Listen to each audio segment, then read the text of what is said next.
All right, you're good. Go ahead. Good evening and welcome to the Explorers Club's special presentation on exploring submarines past, present, and future. My name is Jim Delgado. I'm an archaeologist and explorer and member of the club. And joining me tonight are three other explorers, scientists, archaeologists, and in particular, a man who has lived that life beneath the waves, protecting the nation. What we're going to share with you tonight is some perspectives on submarines. Submarines, perhaps in a way that you might not imagine they'd be discussed. Clearly, we're going to talk about life beneath the waves, but we're also going to talk about different aspects of submarines. And given what some of us do, we're going to take a more forensic look at submarines, particularly looking at the archaeology and what that says to us about these craft. We'll be hearing from Dr. Rachel Lance. Rachel is a research professor at Duke University Center for Hyperbaric Medicine and Environmental Physiology. And if you've read some stories about the Civil War submarine HL Hunley and a theory that Rachel's been testing in regards to what might have killed the crew of Hunley, then you've come to the right place to hear her talk about that as well as other Civil War subs. Also joining us is Innes McCartney. Innes is a research fellow and lecturer at Bournemouth University in the United Kingdom. But that title doesn't do justice to all that Innes does. He's a scientist, he's an archaeologist, he's a fellow diver.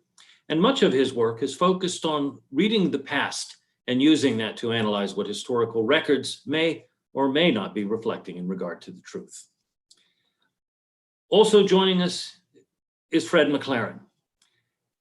Captain McLaren is known to many in the Explorers Club, not only as a past president and as a medalist, particularly getting the prize medal for ocean exploration, but he's also known as a man who has done this as both a submarine officer and in command of the USS Queenfish during the Cold War. All three of these individuals, all of them PhDs, have the innate ability, despite that PhD, as I also have, to be able to talk square and straight up and forward and in an understandable way, not only about what we study, but about what our passion is. And our passion clearly is submarines and what they mean and where I think not only have they come from, but where they'll go. By way of a little bit of background as well, I should note that the idea of going beneath the waves is an ancient one. The very first humans to go beneath the waves, of course, were those who held their breath and did so. And as any of us have learned at an early age, when you do that in the swimming pool, you can't stay down for long. And yet when you go down there, you can see some amazing things. That quest to go below and to see more and to do more, to extract things from the sea, led to the invention first of diving bells. Alexander the Great is said to have descended in one, all the way up to the modern invention of what they called submarine armor or remote diving gear. At the same time, what we've also seen starting about 300 years ago was the idea of creating a submersible craft that could take people below without having them submerged in the water. And with that came the very first experiments, submersibles built of wood, as well as copper and iron. Most people don't realize that Robert Fulton, inventor of the steamboat, also invented a submarine that he built for Napoleon Bonaparte's France. Or that during the American Revolutionary War, a tiny wooden craft known as Turtle daringly attempted to sink a British warship during the siege of New York. As to whether or not all tales are true about early submarines, we'll never really know for sure. The tales are many. But by the mid-19th century, inventors were eagerly working on a variety of craft.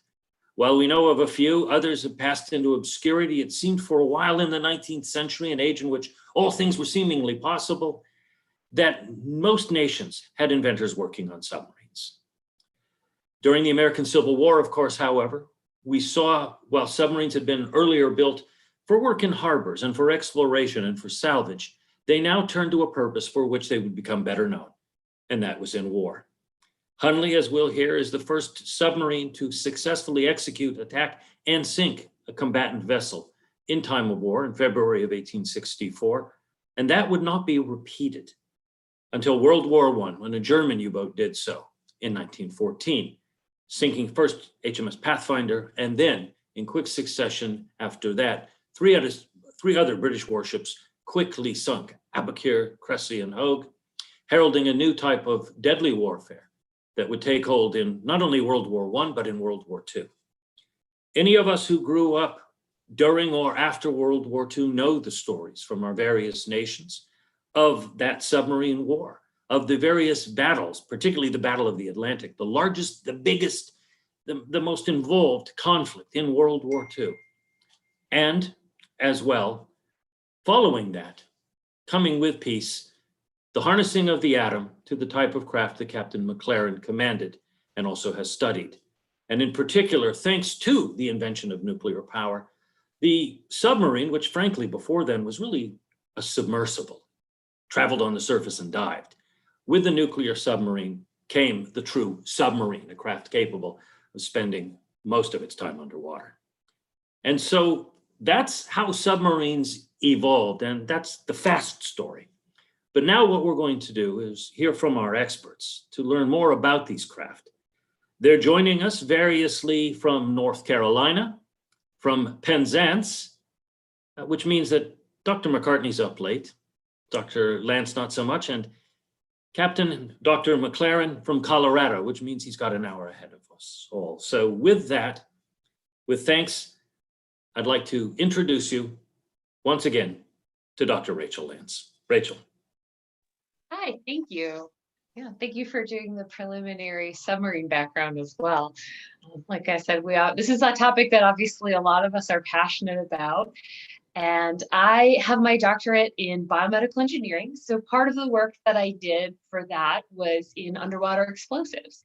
And as one portion of that research, I specifically focused on the explosion set by the Civil War submarine HL Hunley.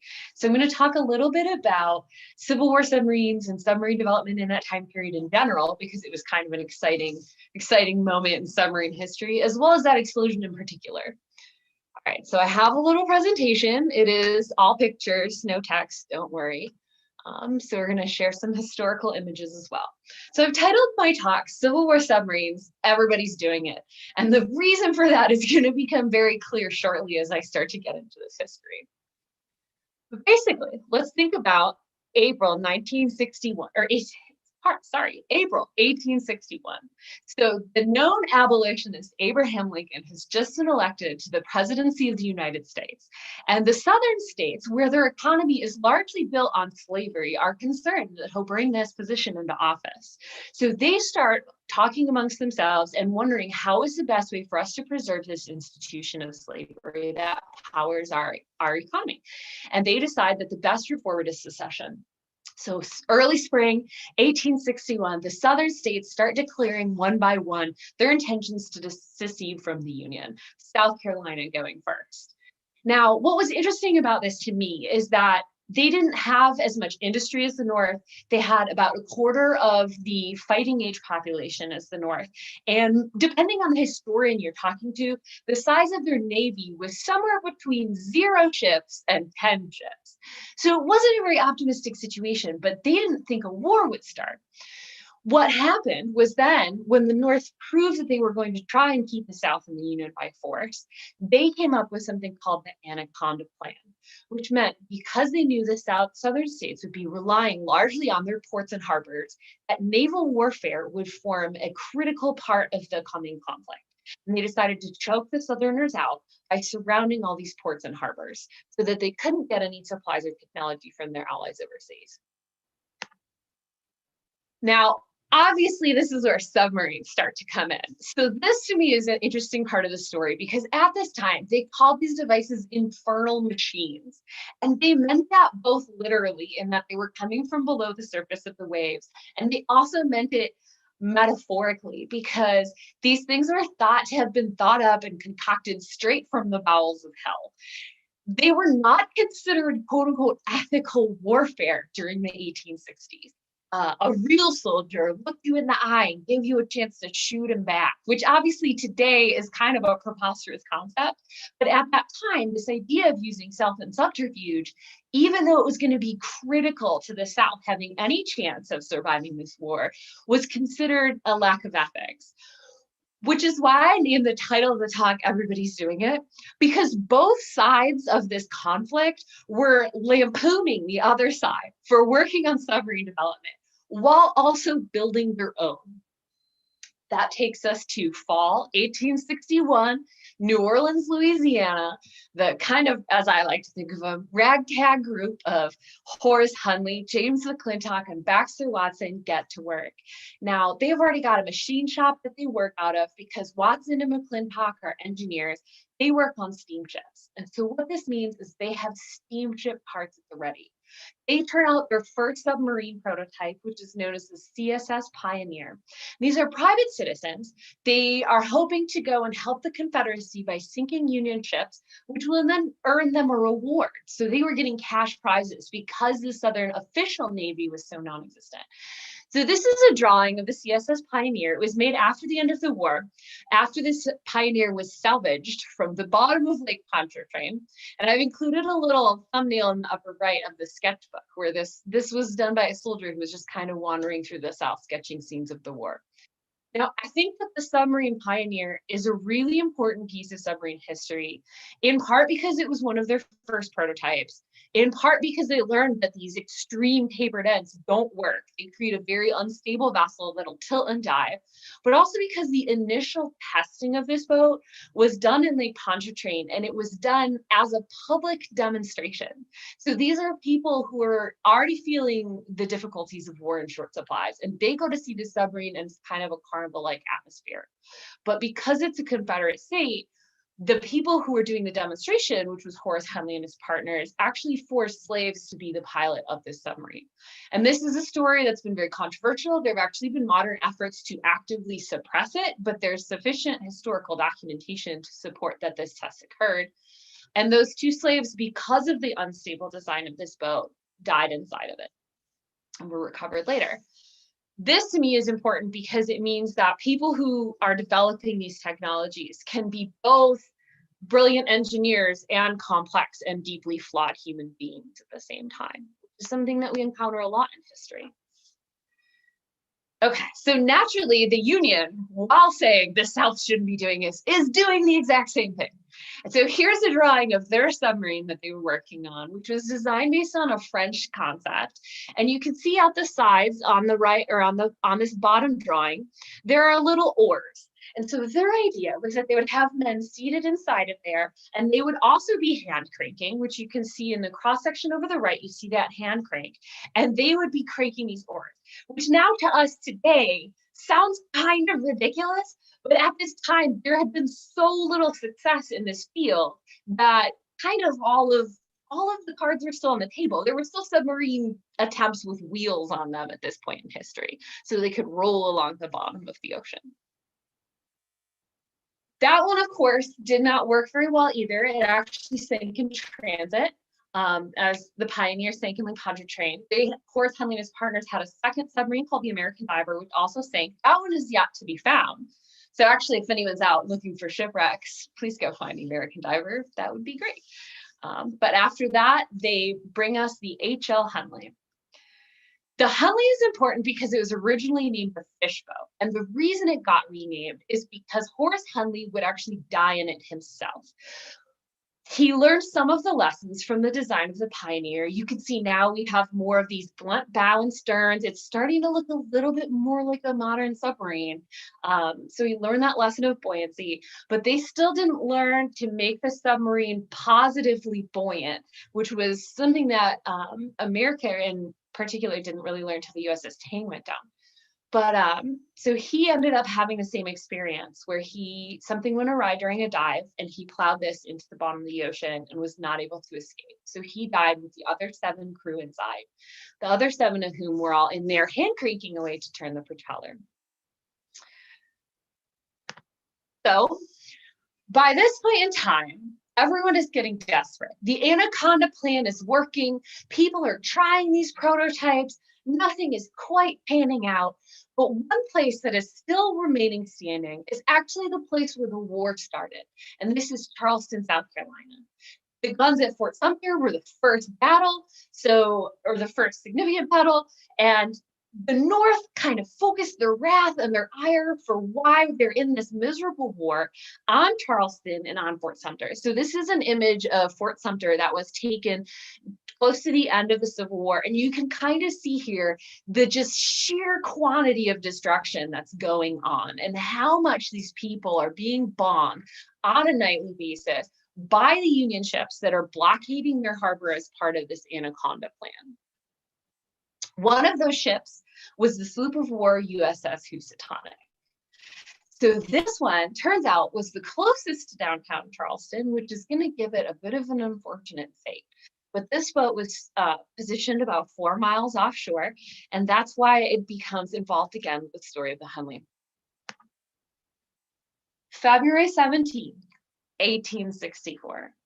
They've been starving for nearly 4 years because this blockade towards the end has been working, because the march to the sea and Sherman's approach has involved burning all the farmlands. All these factors combined, they've been shelled every night.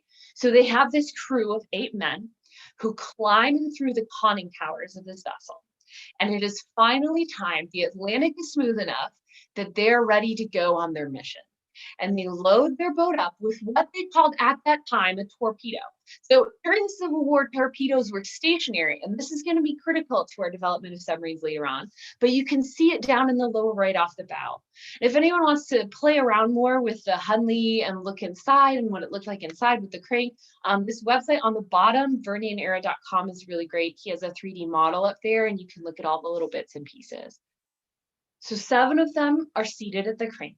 The 8th man is towards the bow of the boat, looking at the conning tower to navigate. And by hand, they crank this thing 4 miles out to the Housatonic that's sitting off the coast of Charleston. And they jab it in the side with that black powder torpedo, which was roughly the size of a beer keg. It had a pressure trigger. The whole ship, the whole Housatonic, is on the bottom of the ocean in less than 5 minutes. The crew of this crew saw the Hunley coming. She was ordered to attack on the surface because, again, this is like the Wild West of submarines. People are building these in the Civil War equivalent of their basements and the garages. And so because of the sheer number of sinkings, they've been ordered to attack on the surface. So there's a sliver of her peeking up above, and that means that the Housatonic has some warning.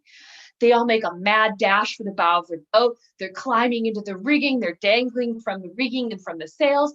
And this whole ship, it hits the ocean floor so quickly that most of them don't even have time to fully process what happened. 5 of the crew of the Housatonic were killed, but more importantly for our conversation tonight, the Hunley floated away and was never seen again until 1995. An exploratory group, who obviously probably would have gotten along with this crowd very well, goes out specifically looking for the Hunley, and they find her. The reason that nobody's found her before 1995, when people have been actively looking for almost 150 years, is because she's floated further out to sea. Everyone had been looking between the Housatonic and shore. So these are some great images of National Park Service divers. They went down there, they did a full and comprehensive archaeological survey of this. They have a really amazing report. If anyone wants to read the report, it's freely available as a PDF online. You can just Google National Park Service Hunley, and they have all of the details of all their diving, which to me was actually a really exciting read because I wasn't really old enough to appreciate it at the time it occurred. So then they managed to bring it up. After all this careful survey, after all these careful dives, the Hunley is raised in the year 2000 to this huge crowd of admiring vessels. People have showed up just for the event and cheers and applause. Okay. So the conservation starts, and that's where I really started to get interested in this problem personally. So this is a drawing of the spar, which was found still attached to the boat. And you can see at the end here, the light gray portion is the portion of the copper torpedo that peeled backwards, kind of like a Bugs Bunny cartoon when it exploded. What this means is that we now know the distance the Hunley was from the torpedo when it went off. And when you are an underwater blast specialist or a blast specialist of any kind, that distance, that's your critical piece of information. Furthermore, they open this thing up. Inside, it's just preserved on a level that's never been seen. At least I'm not aware of any of it before. There are artifacts, there's shoes, there's a match, there's an expired match in there from where they were lighting the lantern. This is the captain of the vessel's watch. And once they scrape away, the conservation experts scrape away all the crud and the grime, what they realize is that this watch has stopped at 8:23. Now, the attack was 8:45 to 9 o'clock. That's our window. But because there was a difference in the way that the Union and the Confederacy kept time, 8:23 Confederate time was 8:45 Union time. So this watch was broken at the time of the attack, or coincidentally, exactly 12-hour increments after, theoretically possible. In addition to that, the skeletons of the crew were seated exactly where they would have been. So these are the arm and leg bones of the captain of the vessel. He was the first one to get encased in silt because the hole that let the silt in was directly above him. And so you can see he's sitting on his little bench there where he was steering this submarine, and he just slumped over. So nobody tried to get out. They had bilge pumps. They did not set them to pump out water. They had weights along the keel that they could have released from the inside of the boat. They made no effort to release those weights. They made no effort to unlock the rear conning tower. So everyone just sort of keeled over and died. This, most people are surprised to hear, is actually the hallmark of a blast trauma. People just falling down where they died. And so that's where my interest was really piqued. And that's where I started working on my doctoral research. So that was, it was both horrifying and fun for me because it involved explosions, but explosives experiments are extraordinarily difficult. So I've included this slide just to disabuse anyone of the idea that science is glamorous. Real science is muddy. So this involved a lot of swimming. This involved a lot of getting in this gross pond where you see my full body coverage because there were aggressive fish that were trying to eat me. And in the central image, you will see diving gear. There's a regulator there because I started out very pessimistic about our odds of coming back with the submarine. And then on the lower left, you see me and my two experimental compatriots after we finally cleaned everything up. And I really can't overstate how sweaty we are in that picture, but we managed to smile anyway. So by the end of this experiment where we're in this pond, what we did was we set off the black powder trials and we looked at the impact that would have had on the crew inside the Hunley. And I know everyone's here to see explosions. Like, let's be honest, that's why people tune in. They want to see explosions. So here's a decent image of the explosion. And I love that in this lower left here, you can actually see the fire of the torpedo underwater. So after the Hunley was successful on February 17th, 1864, that really hammered home that these submarines were going to be critical to warfare. And so by 1866, we have the first self-propelled torpedoes. We have the first patent for the Whitehead torpedoes, which really informed what happened next with World War I. So I think from there, I'd like to transition. I think I've gone a little bit over what I intended to, but I apologize. I really like talking about submarines. All right. I think Innes is next. Thank you. And oh, I did write a book about the experience. Sorry, I did write a book about the experience. It's that one. So if you want to learn more, that's great. Excellent. Well, thank you, Rachel. Before we get to Dr. McCartney, just to set the stage a little further, as Rachel has said, submarines, as they had developed by the time of the Civil War, had become a game changer, at least in this conflict. It is important to note that while Americans were working on this, that others were as well. And we'd be remiss if we didn't call out a few of those inventors. Narciso Monturiol in Spain, who developed incredible craft made of wood that were capable of doing deep dives. As well, Prussian-born Julius Krull, who would come to New York, develop submersibles for blasting harbor obstructions, become an undersea demolitions man for the US Navy during the Civil War, and post-war, build a craft that I had the opportunity to work on with colleagues when we found it abandoned on the shores of Isla San Telmo in Panama's Pearl Islands, a craft designed in 1864, built in 1866. And like many of these early craft, technologically brilliant, but without really understanding all of the human costs.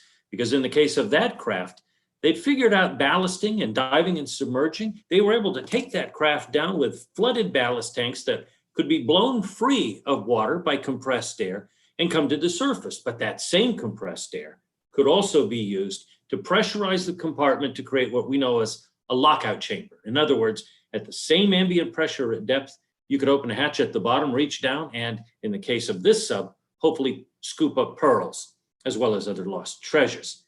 Unfortunately, what they hadn't figured out, what would become soon apparent, is when you stay in a pressurized environment like that, and then lock the hatch and come back up to the surface quickly and open it, well, it's like making your body that bottle of soda on a hot summer day, shaking it and then popping the top.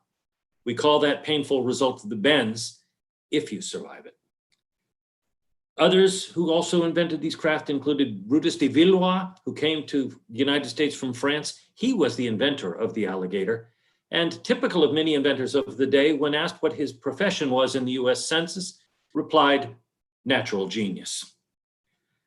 Other geniuses of different sorts would continue to work on submarines after the Civil War.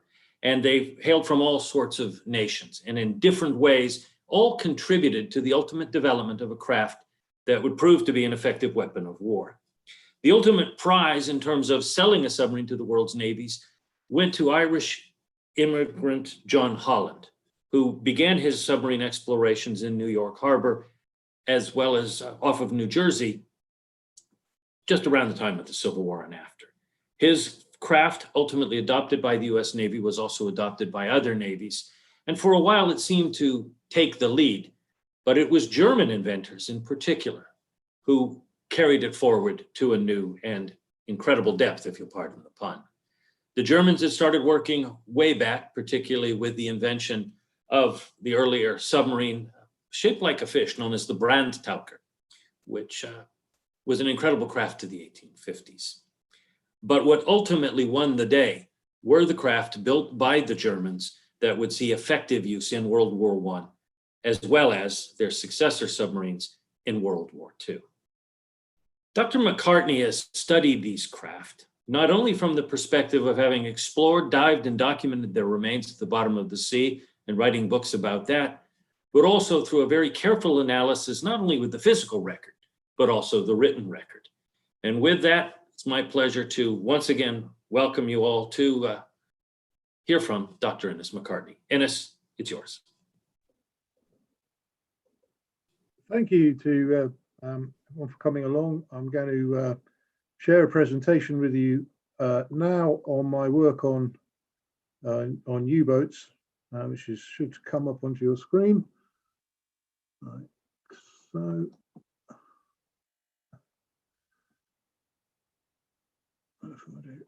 right, okay, there we go. My work has been around the United Kingdom, and a lot of it has been based particularly looking at German submarines. There are a lot of submarine wrecks around Britain for reasons that I'll explain, and I've looked at well over 100 submarine wrecks over the years, and I'm going to focus on what it actually means when you put together assemblages of these things and see them in their entirety, not just one at a time, but see what one can learn by having quite a detailed archaeological record of looking at so many. And just to give you some idea of what's going on around Britain, to start with the First World War, I mean, it's interesting to note that Germany lost 178 U-boats in World War I, and during that time they accounted for nearly 6,000 ships.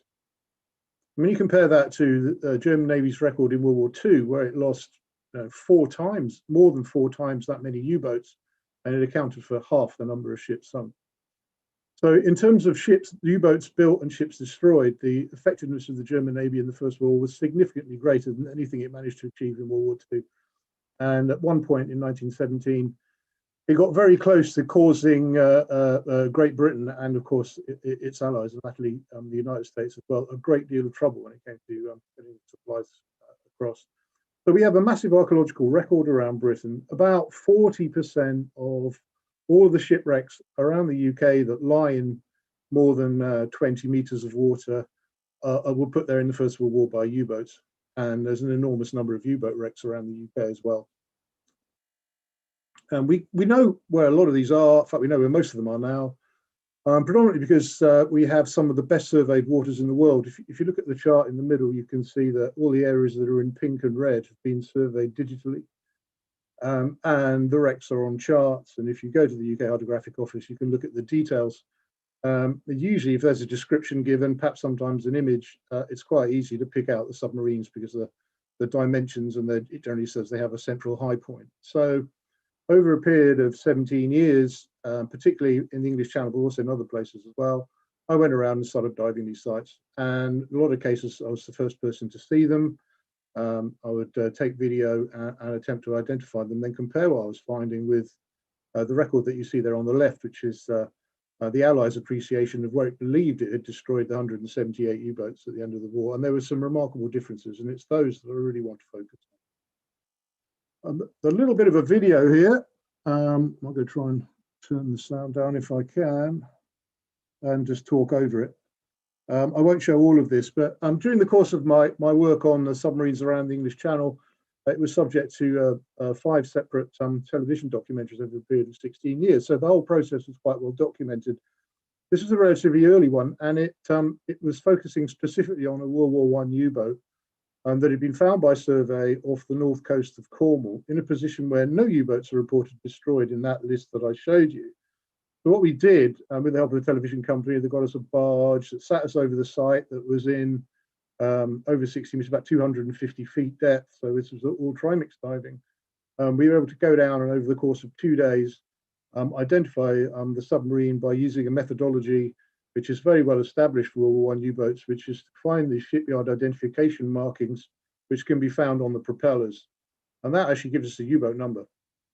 So what you've seen is the man there lowering a camera down to the wreck. Here we are, divers going down, big doubles, you know, the normal days of open circuit trimix diving. And we went down there and we cleared away some of the debris. Here I am, taking the camera, going over to the stern of this wreck, going to the propellers. And with the help of a hydrophone that was in the water and the camera going up to the shack on the boat, I was guided into the right area to clear away the crud that had built up on the propellers, expose the shipyard information, and identify the U-boat without actually having to interfere with this wreck in any other ways. It's important to remember that these are naval graves, and there's least intrusion as possible is used to try and identify them, and due reverence is given to the fact, as it turned out in this case, that all the crew were still on board. The U-boat itself turned out to be UB-65, which you can see there on the side. The guys in the shed are getting very excited as the number is exposed, and you can see there how I was working. There's the shipyard markings on the propeller. So this is how you identify a First War U-boat that turned out to be 200 miles away from where it's supposed to be, in real time, in front of 4 million people in the UK who are watching. So that's one way you can identify these things. What this actually means, in the south of England, in the English Channel, where I'm saying, there are in fact 32 U-boat wrecks from the First War, but their distribution isn't exactly as the history books say. In fact, it's far from it. UB-65, you can see, is the little one I'm pointing the arrow there. If you look in the published histories of UB-65, you'll see that it's credited as being sunk off island in an incident that was witnessed by an American submarine AL2, that reported the incident. The commander somewhat backtracked on this in the 1930s, and it turned out to be not a surprise to find it where it turned out to be, because that is actually its operational area. So it was disappearances, but there's no damage on it. We have no idea where it sunk, but that's actually where it turned out. We call that a mystery U-boat site. It shows up, it has no bearing at all, no relationship to the published history. And as I went around over the same period in the same area, looking at U-boats from the First World War and the Second World War, and the numbers are comparable in this area, it turns out there are very big discrepancies. In the case of World War I, you've got 22 U-boats that are in the right area. You've got 11 mystery sites. You've got 11 which are just incorrect. You've got 2 that are misidentified.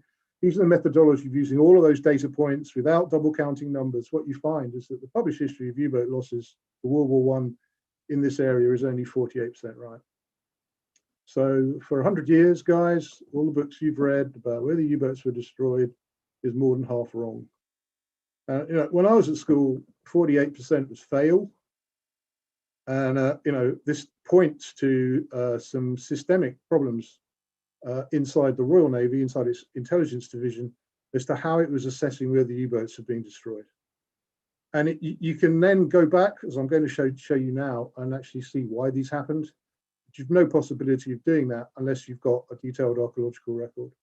And as I say, the field work took 16 to 17 years to complete, but it ended up being quite worthwhile. So let me show you some of the things that come out of this. We're looking at, in Europe, the American Civil War is probably, the American experience is slightly different, but in Europe, the First World War is our first great industrial war. Processes have to be developed to do all sorts of things. And one of them is to actually account for the loss of U-boats and assess what is there. And the Anti-Submarine Division of the Naval Intelligence Division of the Royal Navy came up with an assessment protocol, a means of assessing each attack as the reports came in, where the officers would sit down and look at the evidence. And these were graded through a lettering system, beginning with A, which was supposed to mean known sunk, B, probably sunk, and so on. And the assessors were supposed to work to that criteria. But what we actually find when we look at the list is that they're not doing that. Quite often the decisions that are being made on where the U-boats are sunk is in fact entirely arbitrary. As you can see, the ones that are in red are actually just a failure of process within the intelligence division of the staff itself. This has been speculated at. The famous American naval historian Arthur Marder had pointed out in 1970 that he believed that there were processual problems within the Navy staff, but there's no way of actually being able to put a number on it until you have the archaeological record and you can compare it to what's there. So what you find out is there are problems with the assessment of losses that's going on, which accounts for part of the problem with the difference between the archaeological record and the published list of losses. One example of this would be, another example would be this one, UB-78. This U-boat was found in the Dover minefield, but it was assessed as a U-boat known to have been destroyed based on no more evidence than a streak of oil, when in actual fact, A-grade assessment was supposed to mean you've got survivors swimming in or out in water. You've got some form of completely unassailable evidence. In this case, there wasn't any, and that attribution should never have been made. And I want to take you to another case, which is perhaps even more revealing. And this one happens at in Dover. Dover is in the southeast corner of the UK. It's the very narrow stretch of water between England and France. And in World War I, by 1917, there was a very, very extensive minefield laid across that area, which accounted for any number of U-boats, but you can see the full number, that's about 18, I think, that are there. And some of these are mystery sites as well, or some of them are quite well known. And I want to point you just to one. This is a very interesting case, this one down here, which is UC-79. The British had a unit of divers who, by late 1917 and throughout 1918, were diving on sunken U-boats and attempting to identify them and feeding this information into what became the loss register. And the divers actually went and looked at one. The telegram you see on the right is actually their report of this incident. The U-boat itself, we've dived, some French divers, and it was identified using the propeller method as UC-79. And we know that there are Admiralty divers on it. We know that from their reports, what they reported is exactly what we found. And therefore, you'd imagine there would be some correlation between what happened in 1918 and what we did all those years later. And in fact, here it is. Some oil was found. The divers went there. The position that was dived is right there. That is where the wreck is. And there's no doubt that these incidents are all related. The Admiralty got particularly interested in this case, and a piece of metal with a barnacle on it, which you can see there, the most famous barnacle in the history of World War I, was taken away to the Natural History Museum in London to attempt to date when it started to grow, to give some idea of when the U-boat was sunk. And the intelligence division worked out that it had to be UC-79. They knew this in 1918.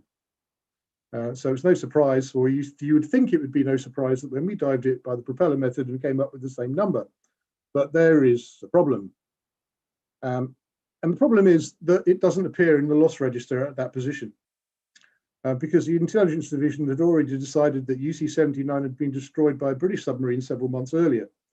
The commander of this submarine had been given a medal, and as far as the anti-submarine division were concerned, they weren't going to change their opinion. So UC-79, fully known to the intelligence division, went on to serve for another 6 months before it was destroyed, but no change to the record was going to be made. Now you don't have to take my word for why this has happened, because as I was doing the research, I actually came across an autobiography by a chap you see here on the left, William F. Clark. This man went on to become the deputy director of the U-boat section at Bletchley Park in World War II, and is arguably Britain's certainly one of the most accomplished and experienced intelligence officers of the Navy in the 20th century. And he points out in his autobiography that the anti-submarine division were insisting on losses that Room 40, the intelligence division, knew full well were completely wrong. So it was no surprise to him that this type of thing was going on. So that accounts for processual failures. Some of them are just bad staff work, and some of them are quite deliberate. So you're getting fake history, right there at the time during the war, willful fake history on top of incompetence. And on top of that, you've then got something else, and perhaps this is looking towards what happens in World War II. What is happening in the English Channel in 1917 and 1918 in particular has quite a strong resonance. And this pertains to the fact that the majority of the submarine operations that were taking place in the English Channel during World War I were carried out by what was known as Marine Corps Flanders, or the Flanders U-boat flotilla. This had been set up in Belgium in 1915. And as was known to intelligence division, except they just didn't tell anybody else, was that the Flanders U-boat had this very unpleasant tendency never to use the radio. One of the great myths about the war at sea in World War I is that the British had the German naval codes and were able to read German naval signals and had a full understanding of what the German Navy was up to at all times. Well, that may be true for ships that were operating from Germany that were part of the fleet. But the movements of U-boats in and out of Flanders throughout World War I were a complete mystery to the Naval Intelligence Division. And this leads to all sorts of problems. This is just a quote from Clark that says exactly that. Don't need to move on to that. We'll have a look at one U-boat which kind of shows this. This is the wreck of UB-72. This U-boat is in Lyme Bay, and it was destroyed by a British submarine, HMS D4, as a result of signals intelligence. And the wreck was identified by us in 2000. And in this particular case, the U-boat made a radio signal. There was a British submarine within the area, and within 2 hours, the British submarine had been vectored to the position where the U-boat was. It was torpedoed, and the U-boat was simply blown in half, which is how we found it. And this is the way the Navy would like to tell the story about the way that we dealt with the submarines. But there's a couple of things. To start with, that U-boat was not from Flanders, it was from Germany, so it was using the radio. The Flanders U-boats never did that. And here you have it. When you look at every single incident involving a submarine that was destroyed in the English Channel, you find only the cases in red show any evidence of radio use. That is the extent of the intelligence that was available to the Admiralty when it came to assessing where the U-boats are being destroyed. So when you again look back at that record, and I say to you, it's only half right, it is in fact a bit of a miracle it's even that correct, because you've got bad staff work, you've got willful deception on behalf of the people who are involved, and you've got almost no intelligence to work out what's going on. And it's those three features that lead to the great disparity between the archaeological record and the historical record. Now, in many ways, this has become a bit of a hobby horse for me, because I think it shows as much as any work that I've ever done the necessity of building a decent archaeological record and then comparing it back. And you learn, you get inside history in a way which you can't do any other way. You see it for what it is, and you see the failings and the trials and tribulations of the people who were there at the time and what they were trying to do. I'll just go on and compare this very shortly, because I haven't got that much time, to the same stretch of water with the 31 U-boats for World War II. So the numbers are very comparable, and see how the results shake out in World War II as well. And they have a very, very close resonance to sinister resonance in some ways to what happened in World War I.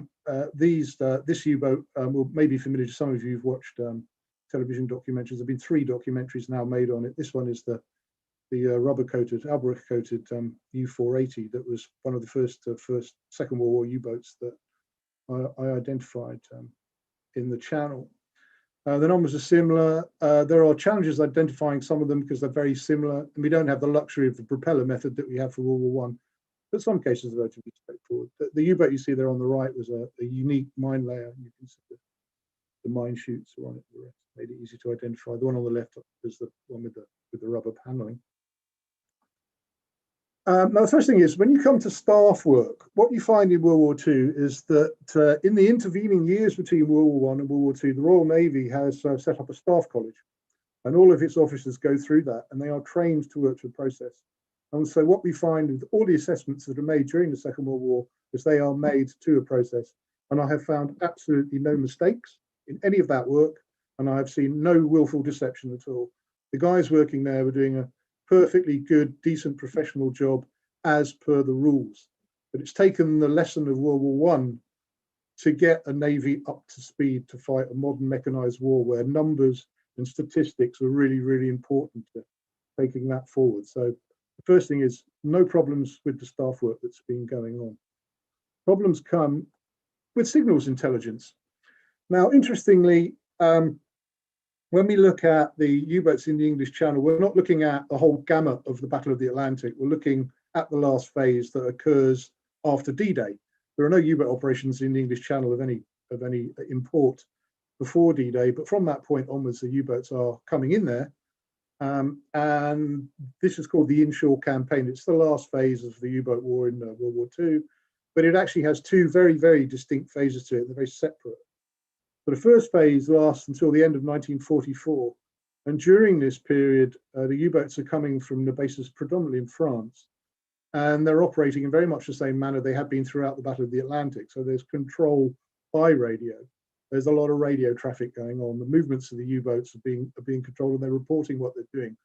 All of those signals are going to Bletchley Park, also to the secret room in the United States that we mustn't forget that was doing just as much, if not more, decoding at this time than Bletchley Park was. And sometimes within minutes, this coding is being picked up, and escort ships and aircraft are being vectored to the positions of the U-boats. And so the U-boats are being picked off very, very quickly. They achieve practically nothing, and they're sunk in numbers. That first period in 1944, what we find is the accuracy rate between where we have found the wrecks and the historical record is 82% correct. And what this tells us that Bletchley Park is doing its job. Well, in fact, the Germans are doing their job by letting us know where they are by using the radio, which makes life kind of easy. But the accuracy is good because the intelligence is good. What happens in 1945 is when the U-boats come back, they're now in Norway because the American army has swept through France and driven the U-boats out of France. So for the last year of the war, they're coming from Germany and Norway. This time, there's no radio at all, or practically none. They're coming with sealed orders and they're operating without the use of the radio. And once you've got no signals intelligence, the guys in the secret room and the guys at Bletchley Park can sit and drink tea because their part of the war is over. But it has a very profound impact on where the U-boats are, because the historical record falls to 36% accuracy, even less than it was in World War I. And it absolutely shows 100% that it signals intelligence as much as anything else that affected the war against the U-boats, made it possible, and certainly made it possible for the assessors and for the intelligence division to understand when and where and why they were being successful in their fight against the submarines. That is pretty much all I can say in this short talk today. All of my work pertaining to U-boat losses in this period, as I've described today, is in a book. It's also in 2 papers that are available. But I hope in this short session I've been able to give you some flavour of the type of work that I've been doing and the importance of building up a wide and database of where the wrecks are. And the historical record has so much more to offer when you can benchmark it against archaeology. Thank you. Thank you, Innes. I think, as you've seen now from both Dr. Lance and Dr. McCartney's presentations, modern scholarship is taking a fresh look at the submarine and all that it represents and all that it means. Obviously, there are times when data will be disputed. There will always be different theories about different things. But what I particularly like, and what we've just seen demonstrated, is this ongoing quest to understand, to continue to refine our understanding, and to look beyond the technology. That's not to say that the technology isn't important. It's absolutely vital and critical. How do you go from a submarine like Hunley to USS Holland to the U-boats of World War I and World War II, where arguably the Germans had invented some of the world's most sophisticated submarines?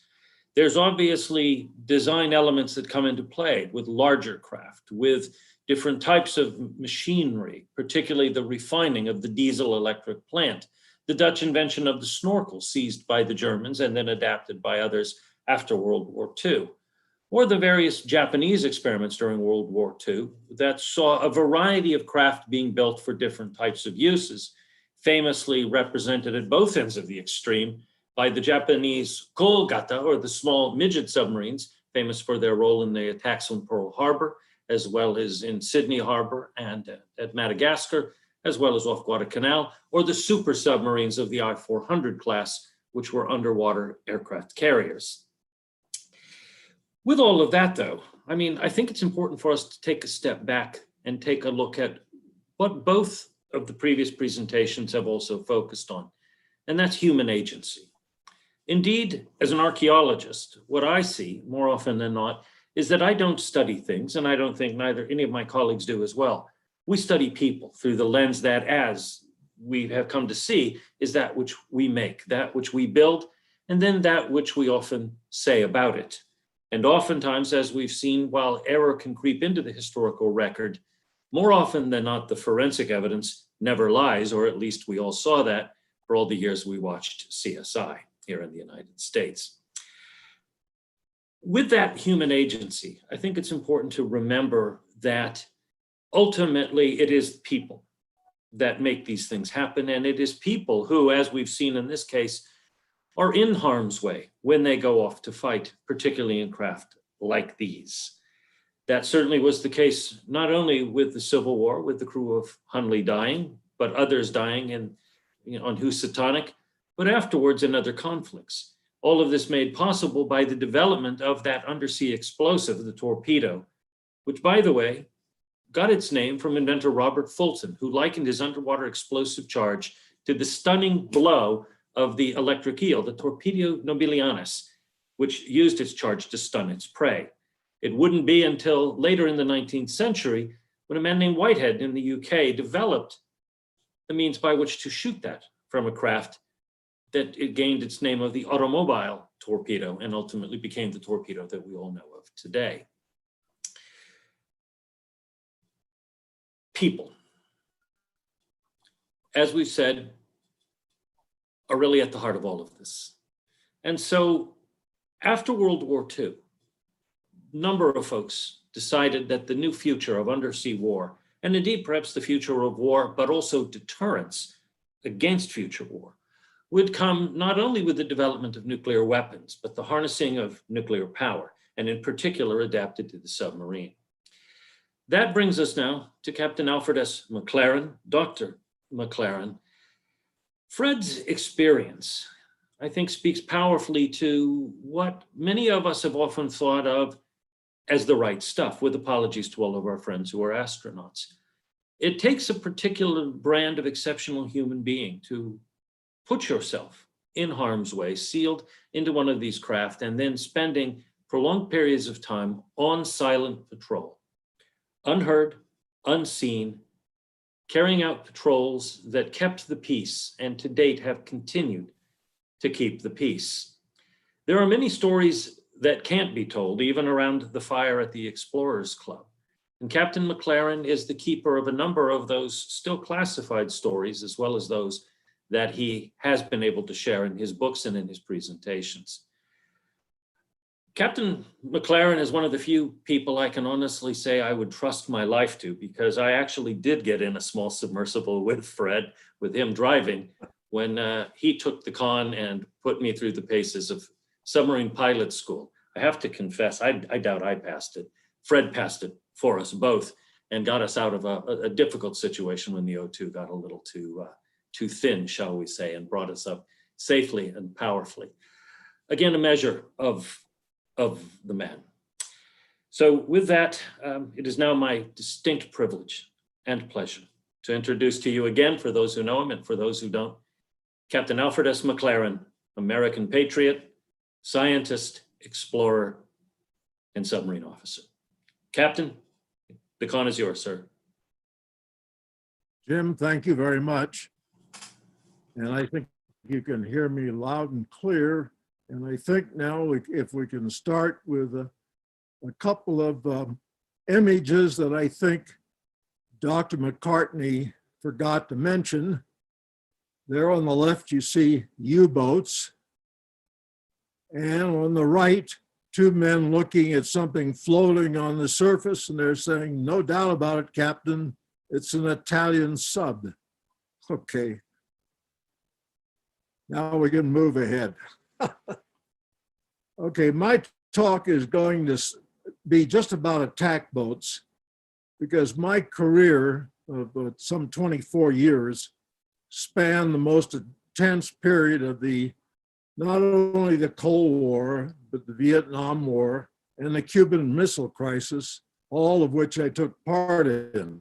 And the more than 20 Cold War operations in the Russian Far East, Arctic Ocean, Mediterranean, Barents Sea, and off Vietnam that I participated in, later commanded, began with a USS Greenfish, a diesel electric boat from the World War II era, and then progressed, as I'll show, right on the bottom there, 4 nuclear submarines, each more advanced, each quieter, each more capable than the previous. And I'll be going very quickly through my time on that. And as you see from the little pendant there on the right, I took part in 4 of those missions. 4 missions earned us the Navy Unit Commendation. 2 of those Navy Unit Commendations we got under my command. And the last star, we were recommended for the Presidential Unit Citation, and heaven knows what happened to that. Okay, ready to move. I've written 3 books that cover this period, and one of them is Silent and Unseen, on patrol in 3 Cold War attack submarines, starting with a diesel submarine, the Greenfish, which we'll see next. A Greenfish was a World War II era boat. I'm trying to make a signal. Okay, there you go. And it was called a Guppy 2, and back in those days, the boats were longer than 300 feet. They had narrow beams, diesel electric on the surface, diesel engines on the surface, high capacity lead acid batteries when submerged, made great speed on the surface. But when submerged, we could only run maybe a max of 16 knots for a half hour. We could snorkel maybe for only 3.5 knots, but we could only stay submerged not much more than 24 hours at slow speed. But we were heavily armed. But from 1947 to the 80s, these are the boats we used for the Cold War missions. And there you see a nest of these diesel boats in Pearl Harbor. On the outboard is a Greenfish, where I was lucky enough to make 4 Cold War missions. There's my signal there, Kevin. 85 officers and men, all stuffed into a submarine. Here you see the berthing in the forward torpedo room. And naturally, we never had enough bunks for everybody. So we had a nice custom known as hot bunking, where one person got out of the bunk and somebody else got into it. Sometimes you had 3 people hot bunking in one bunk. And there you're loading torpedoes. And all these Cold War missions, I should stress, we always carried a full load of war shots. And even though we always operated in international waters, we suspected that the Soviets would not be too meticulous about adhering to Geneva Convention And the rules of engagement, as I'll tell you when we get into my own command, were very, very simple, just one sentence only. Here you see in the forward torpedo room, look how complex it is, getting ready to fire a spread, in this case, about 3 fish out at a practice target. Okay. And here's berthing in the after torpedo room. We used to call those pig boats. We developed submarine nose. And I remember as a young officer going to an officers club and young women coming up and saying, oh, you must be from the submarine. And we thought it was our good looks, but they could smell us 20 feet away on board these submarines. Now, on Greenfish, the 4 Cold War missions I participated in, where you see on the right the Kamchatka Peninsula. We patrolled off that, and then down south of the Sea of Okhotsk in the Sea of Japan was the Sea of in the Sea of Japan off Vladivostok. And the system was we'd leave Pearl Harbor and we'd run submerged at slow speed during the day. And then as soon as the sun set and it got dark, there you see the control room. We would prepare to come to the surface. Keep going, Kevin. So upsculpt, check it's all clear, and then surface, send the lookouts up to the bridge, and then it'd be a high-speed transit at night in and around the patrol area, and that was a routine. Totally submerged during the day, on the surface at night, and of course made you very susceptible. All right, that's a signal there to just advance. And there you are in the patrol area. We never, of course, had that much periscope up. And what we were looking at those days, primary target, we're collecting as much intelligence as possible on the Soviet Union's submarines. And at those early days, it was the Whiskey class attack submarine patterned on the German Type 2 in World War II. And, you know, they had maybe 50 or 60 of these, a tremendous number of them. Keep going. Here we are, we're looking at a target now. You see, on the right side, you see the, what was a conning tower on that type of submarine. Catching that signal, Kevin. And the thing we were most worried about is getting detected by the Scory class ASW destroyer. And I'm going to tell you a story here in a minute that nobody's ever heard. It'll be appearing in my next book coming out in May. Okay. Next slide. Okay, here you are off Vladivostok. It's the summer of 1958. This is my second mission as a young officer on Greenfish. It was towards the end of the day, and unbeknownst to us, we'd been sighted by a fishing boat that reported us. Then towards the end of the day, we were getting pretty low in the battery, but we were pretty excited because all of a sudden we saw a major anti-submarine warfare group coming out of Vladivostok. We thought, oh boy, this is going to be great. What we didn't realize is we were the target. They closed in on us. It was 2 of these Scory class destroyers with about 6 patrol boats. And all of a sudden, they had us surrounded. We went down as deep as we could below what was called the acoustic layer, which was when the temperature went from very high on the surface to quite dense. And we thought we could escape. But they started almost immediately dropping charges on us, depth charges. But they were smaller charges than the World War II depth charge. And for the next 7.5 hours, it was something out of a World War II movie. we kept trying to get away. We would make bursts of high speed. We'd go running under one ship or another, and we just couldn't get away because the charges went off beneath the acoustic layer, revealing our position. And the two destroyers positioned themselves off our stern and just vectored one patrol craft after another. We would hold our breath as they'd pass over, and then you'd hear a splash and then a second splash, and these charges would go off. Well, if they actually touched us, they probably would have holed us. But this was the summer of '58, and we were as worried about being sunk as we were being forced to go to the surface, because we were already low on the battery and being captured and then just disappearing. And back in those days, we were told if we were detected and caught, we would not be acknowledged by our country. So in any case, finally, we figured out to get up inside the acoustic layer. We snuck out, headed up to the north, and disappeared out through the La Perouse Strait.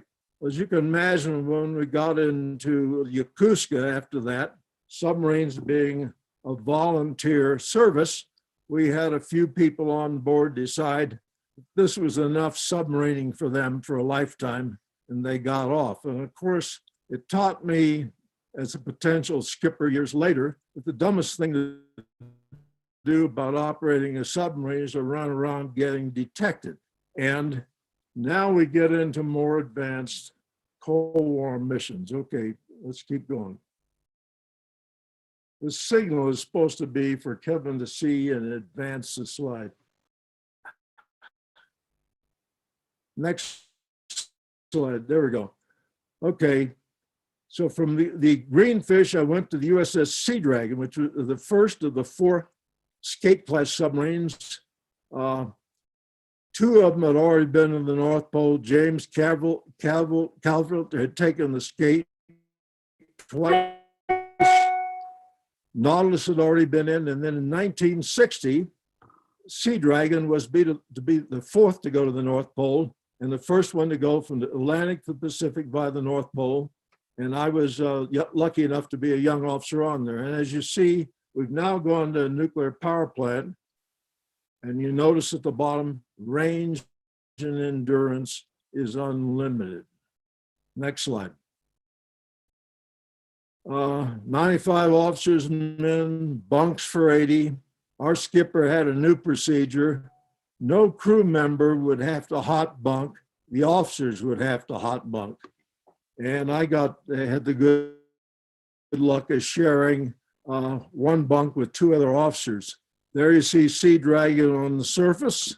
Keep going, next one. Next slide.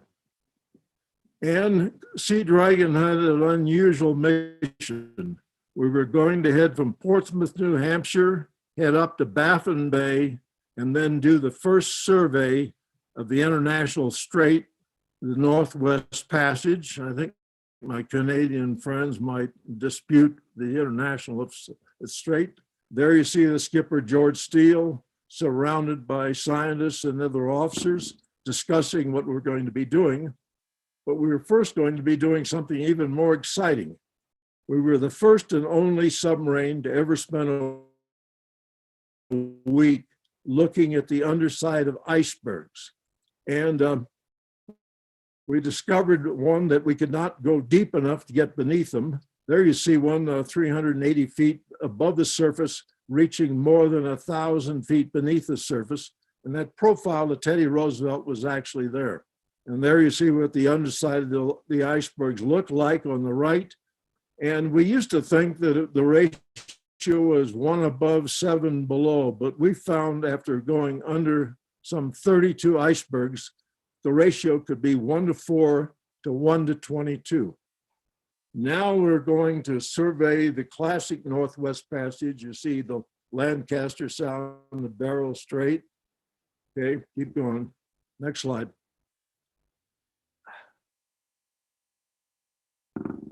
Next slide, Kevin.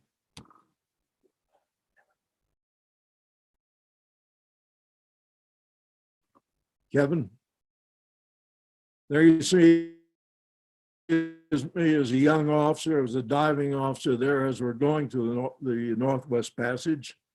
Next. Next slide. And there you see Sea Dragon running in the Northwest Passage. There you see us at the North Pole. And on the 25th of August, 1960, we were the first to put scuba divers in the water at the North Pole, 29 degrees Fahrenheit water. And on the 25th of August, we also played the first game of baseball at the North Pole. The pitcher's mound was located, our best estimate, back up, please. The pitcher's mound was located, our best estimate of the North Pole. If you hit a home run, you circumnavigated the globe. If you hit the ball into right field, it was across the international date line into tomorrow.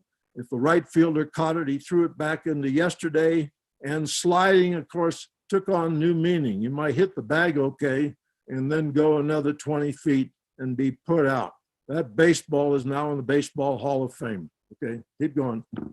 And then we arrive in Pearl Harbor. And from that time on, we start doing Cold War missions.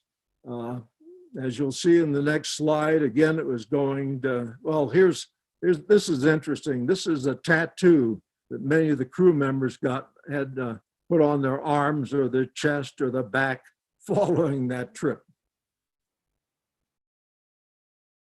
And of course, we made several missions off the Kamchatka Peninsula and also the Sea of Japan off Vladivostok on Sea Dragon. Then I went on to another submarine. Well, here we're looking at more advanced Soviet submarines like the Romeo class. Just keep moving along. Rigging for red at night, so we stayed dark adapted.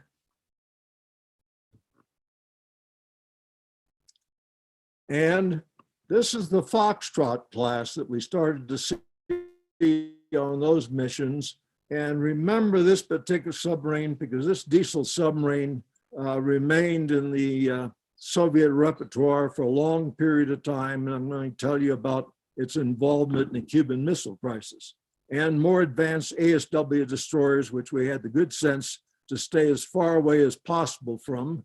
We were not interested in collecting any intelligence. And then this crazy Soviet Kinda class, which had rockets that could fire at aircraft carriers, but this thing charged all over the ocean like a demented rhinoceros. It was one of the noisiest vessels I've ever heard in my life. And then I was lucky enough in 1962 to go to the first of the Skipjack class. And the Skipjack actually was world's fastest submarine for 25 years. I was the diving officer on it, later the navigator, and finally the chief engineer for two years. And our record for crossing the Atlantic is still classified, still hasn't been beaten. But now look now that the submarine is only 251 feet now long instead of 300 feet, but much broader beam, only one propeller now, and we can go a tremendous speed submerged and quite a tremendous speed on the surface. Notice also that we have only forward torpedo tubes. There you see Skipjack submerged and a cross section of Skipjack. It was really an underwater airplane, and we could actually turn within our own ship length. And most of it was when we rode on the surface was submerged. But on the other hand, we could hydroplane, actually get almost all the hull up and race along on the surface at 22 knots. Unbelievable. Okay, keep going. Cuban Missile Crisis. We got deployed from a shipyard in the Cuban Missile Crisis, headed in the general direction of Cuba, but we were on our way to the Mediterranean. And we were battle stations, a good portion of every day, all fish loaded, ready to go. And we were never sure whether we were going to continue the Mediterranean or be diverted down to Cuba, take on the Foxtrot. which you see, you're going to see in the next slide, you see in the right-hand corner there. But there's the Foxtrot. We now know, of course, that there was at least 4 of them deployed in the Cuban Missile Crisis, each armed with 1 nuclear torpedo. And then we went into the Mediterranean. There you see us passing the Straits of Gibraltar. We were originally supposed to go, as you'll see in the next image, all the way to Piraeus, Greece, and where we were going to intercept and sink at that time any Soviet ships coming out of the Black Sea. But by the time we got in the Mediterranean, they wanted us to back off to La Spezia, Italy, so that we wouldn't provoke anything. But we did spend a lot of that time either tied up, drinking ashore, or out patrolling, looking for Soviet submarines. But it was a very, very tense period because we really didn't know exactly what was going to happen. I think we got quite close to war. Then later on Skipjack, I made at least 2 more Cold War missions in the Barents Sea. As you see off Murmansk. And we were more interested then now in collecting intelligence on their newest nuclear attack submarine, the November class. And I want to say something. At this time, we were quiet enough, very, very quiet, that we could literally sneak up within weapons range of these submarines and collect tremendous amount of intelligence on them without their ever detecting us. And it was like the Indian custom of counting coup. The bravest thing a warrior could do is go up undetected and just touch his weapon to his adversary and then retreat. And we were particularly interested in the Hotel class ballistic missile submarine that had 3 ballistic missiles in its sail there. Then, of course, we had to avoid, of course, all the time these much more advanced ASW destroyers who could fire projectiles, drop depth charges, really lethal. But other than Greenfish, I've never in my 20 missions been on a submarine that's been detected. Then I was lucky enough to be the second in command or commissioning executive officer of the first of 37 nuclear attack submarines, very quiet, but capable of operating in polar waters year round. This was the first true Arctic submarine.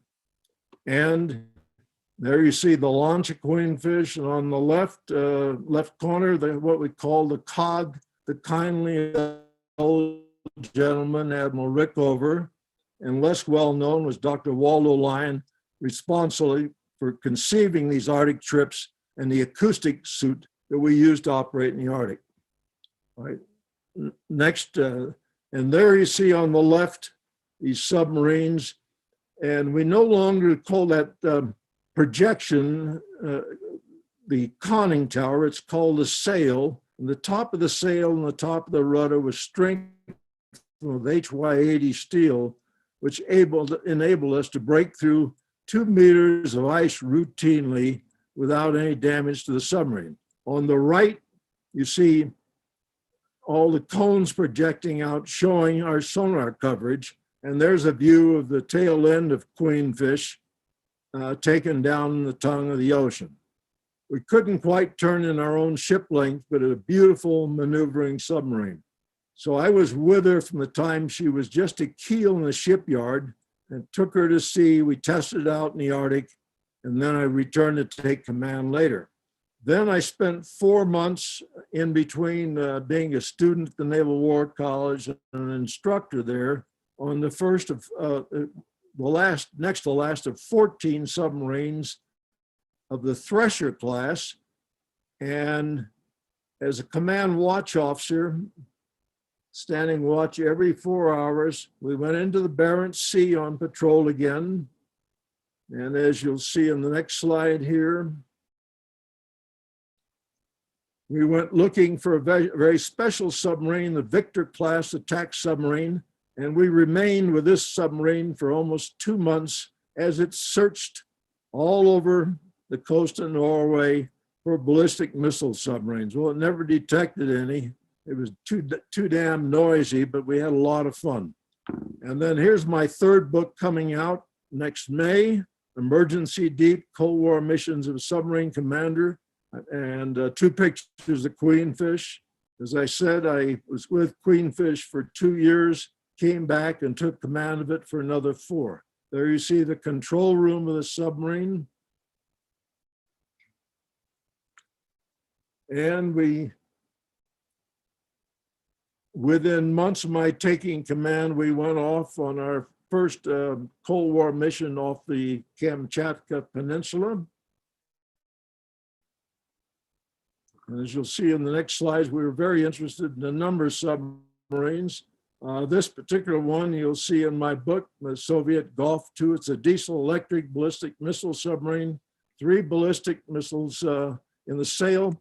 The only thing I'll say about this is I think I'm the very first to do an underwater hull surveillance of a Soviet ballistic missile submarine. I'll let you imagine what this picture is telling you, but we've now become so quiet that we could stay within weapons range and not be detected as we collected intelligence. Then this is another book I wrote, Unknown Waters.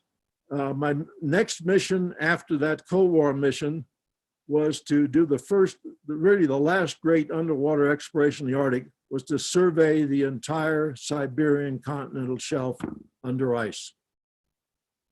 And here you see on the left, we entered the Chukchi Sea. And one of the things I proposed when I was an instructor at the War College was to retrace Nautilus's route across the Arctic Basin exactly and see whether the ice got thicker or thinner in that 12-year interval. We collected all that data. Modern digital computer wasn't invented, so I had to do that for my Ph.D. when I finally got to the University of Colorado in '83. Then we surveyed a portion of the Gacko Ridge, the extension of the Mid-Atlantic Ridge under ice, and then we started this laborious survey of the entire Siberian continental shelf. And as you'll see in the next slide, we're to go as deep as we can into the Laptev Sea. Here we are at the North Pole, of course. Every submarine's got to go to the North Pole. And in that particular picture, we're securing everything. I know there's some non-believers, but there he is. We encountered Santa Claus in the North Pole. So Rachel, you better be good here in the next couple of months. And there you see the North Pole down at bottom. And we photographed all members of the crew with their state flag at the North Pole. There you see me holding the Hawaiian state flag at the North Pole. And these flags were all presented to state governors on behalf of the US Navy. Here's the Siberian shelf, and on the left, you see we'll start the survey with the Severnaya Zemlya group. Had to penetrate as deep as I could into the Laptev Sea, see if I could find a route between the continental shelf and the New Siberian Islands. Couldn't, it was too shallow, I had to go around them. And this god-awful East Siberian Sea, 1,000 miles across, which I still have nightmares. It's a very shallow sea covered with thick ice, and then survey the unsurveyed portions of the Chukchi Sea. So we loaded out for 180 days to do this. We accomplished in a little over 2 months, surveyed total survey for the first time in history, about 3,200 nautical miles. And there you see the conditions just when we started the survey, the Severnaya Zemlya group. Look at that ice. So most of the time we're operating ice, dodging icebergs, and had no idea what we were going to encounter because nobody's had done this before and nobody's done this since. So the submarine I commanded, most of the time we did our surveying just 20 feet above the bottom, clearing the ice overhead about 30 feet. Yet there were times we got within 2 or 3 feet of the bottom and as close to the ice overhead as 10 feet. And that's how I lost all my hair. And Jim, if you'd been along with me, you'd have lost yours as well. Here's the awful East Siberian Sea. I still have nightmares about. Average depth is just 190 feet. Well, when you've got ice that can go all the way to the bottom, and the distance from our bottom of our keel to the top of the sail are 55 feet, you see that we really had to get down and squeeze. So we actually went through, I'm also an instrument rated pilot, and I would say it was like flying on instruments in the upper part of a subterranean cavern. And this is my second worst experience I've ever had in my life. We inevitably went into what I call the ice garage. All of a sudden, we had ice not more than half a ship length on our port and starboard side, ice all the way to the bottom ahead of us, ice just 12 feet above us.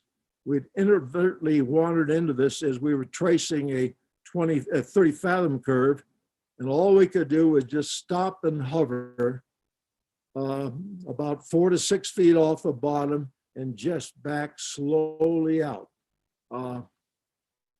Again, I still have dreams about this because we had a 17-foot diameter single propeller.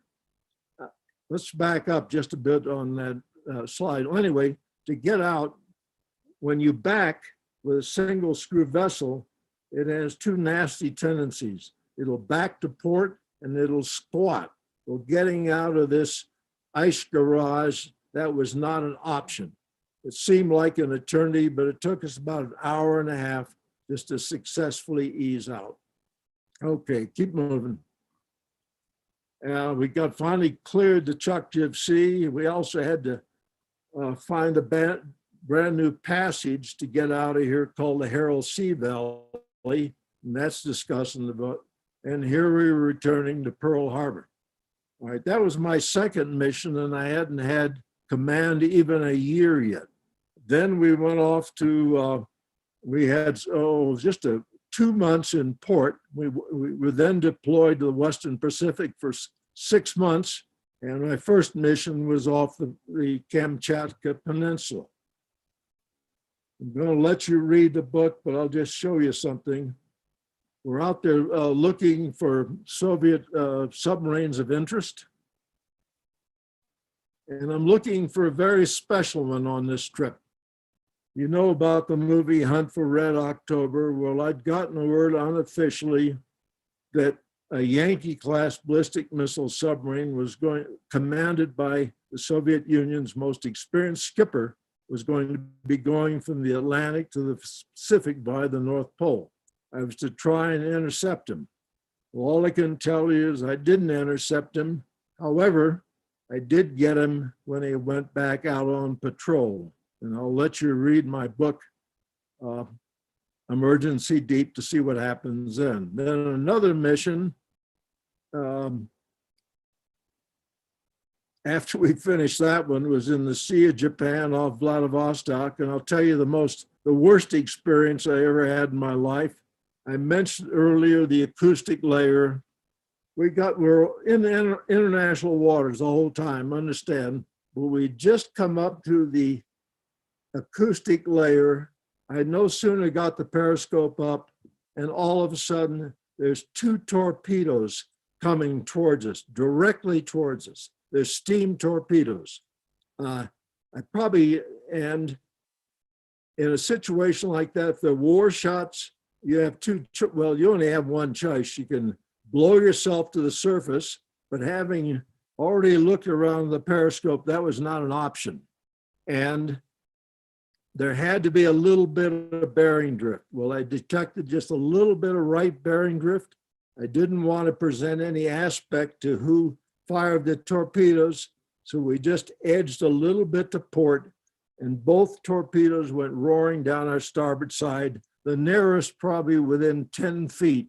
Now, turns out, we found out later, we just inadvertently popped up into the middle of an anti-submarine warfare exercise where a Foxtrot was firing these 2 torpedoes at a surface target, and we were damn near the target. Now, with just a plaster 600-pound warhead, not one that would have exploded, if just one of those had hit our rudder, our propeller, almost anything, that would have ruined that mission. Okay, keep going. This one I'm not going to say about. You're going to have to read the book. It resulted, this particular mission resulted in our being recommended for the Presidential Unit Citation. Finally, returned to Yokosuka, Japan. There you see me on the starboard side. We picked up some distinguished visitors. And then there's Admiral Clary, the Commander-in-Chief of the Pacific. When I returned from that 6-month deployment, I received I was one of probably 5 or 6 Cold War submarines that received the Distinguished Service Medal, the highest peacetime award you can get. You'll see why when you read the book. And there you see me finally returning from several more missions in the spring of '73. This is my last time tied up. I get relieved of command after 4 long years. And then now I'm going to go into what's happened since in the next few minutes. In the meantime, I mentioned there was 37 submarines in the Queenfish class. Then the next class of attack submarines used for Cold War missions, the Los Angeles class, there were 62 of those built.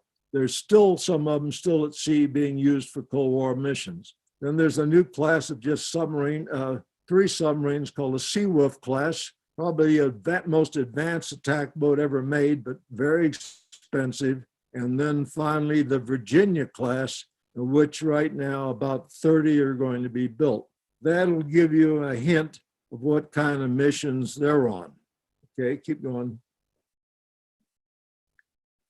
Also, we continued our Arctic trips, and we also did these with our British allies. There you see 3, 2 of the Queenfish class and 1 British submarine, the HMS Superb, at the North Pole in '87.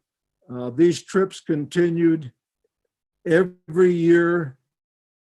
Now there's probably been over close to 170 Arctic trips made by US submarines and Royal Navy submarines. These are some of the newest Soviet submarines that we've been interested in all these various missions. Here's the Russian Akula class, an attack boat, very quiet. The Russian Delta class ballistic missile submarine can operate in the Arctic, can fire underwater through these open lakes of water, but they've been deployed down the Mediterranean. This is a very lethal submarine because it's a diesel electric submarine, which the Russians have quite a few of, but it's also an export submarine. Many other navies have them, not friends of ours necessarily. Very, very, very quiet, 12 torpedo tubes, one of the most dangerous submarines out there. You basically can't hear them. You just have to wait till they make a mistake. Keep going. This is an Oscar class. These are all new submarines loaded with cruise missiles, primary target being our aircraft carriers. And this is the very latest class, the Virginia class at the North Pole. They started going there in about 2009. You see all of these submarines have the capability of operating up there year-round, breaking through the ice. Okay. And a very new Russian, the Yasin class attack boat, probably as quiet as some of our older attack submarines. A very lethal potential enemy. And then just 2 years ago, one of the Los Angeles class and one of the Seawolf class at the North Pole. Okay, so right now, the new Cold War with the Russians is about Russian Arctic claims in the Arctic. And you know, global warming is going on. It's opening them up, lots of possibilities up there as far as resources. And you can see in the right side there, they're making a considerable claim again under the third law of the Sea Treaty, all the way to the North Pole, extending their continental shelf out. Needless to say, we and other navies disagree with that. And then finally, of course, they have full support of Putin, and they're busy building a very new class of ballistic missile submarine, the Borsay class. And that concludes a very brief overview of my part in the Cold War.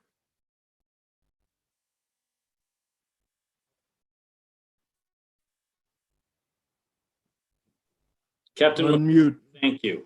Thank you not only for that presentation, sir, but I don't think we can say it enough. Thank you for the role you and your shipmates have played in securing the freedoms that I and the rest of us enjoy. Thank you, sir. We're going to go into some Q&A. There's some lively conversation going on online and some good questions for folks, as well as a few comments, Captain McLaren, from a few shipmates and others who wish to reminisce with you. I would like to start that off, however, by first doing some thank yous. No program like this happens without the contributions of people. And so first and foremost, I want to thank our presenters today, Dr. Rachel Lance, Dr. Innes McCartney, Dr. and Captain Alfred S. McLaren. If we were all in the room, lady and gentlemen, I'm sure you'd be hearing the applause, but thank you. Thank you very, very much. As well, we want to thank the folks who brought us this program. I want to thank Ann Passer, and I also want to thank Leslie Ewing with the Explorers Club, and also our man behind the scenes who has handled all of the logistics and making this as seamless as possible. A big thanks to Kevin Murphy. The questions that have come in have been relayed to me, and so I'm going to ask them more or less in order, if we will, which means, Fred, you're going to get the lion's share at the end. But with that, a very good question, actually, for you, Dr. Lance. It comes from Papa Cub Scout on YouTube and wants to know, how did Dr. Lance get interested in biomedical engineering, and how does that fit in with exploring? Well, I usually joke that I was just born this way, to be perfectly honest. Like, I grew up in a household where my parents couldn't stop me from taking apart the appliances when they weren't looking. And so they eventually just leaned into it. My father raised me with cars. I learned how to change the oil in a car by the time I was 9. And so just the fact that they were so supportive of having a daughter, especially, who was so technically minded, really, really encouraged me to stick with what I was loving, which was engineering. But I also loved the sciences. I was fascinated with biology and chemistry. And for a while I considered medical school, and I did all of my pre-medical requirements, but the combination of the two was biomedical engineering. So I just blended them together, and thankfully there was a major for me, and I've loved it and never looked back or questioned it.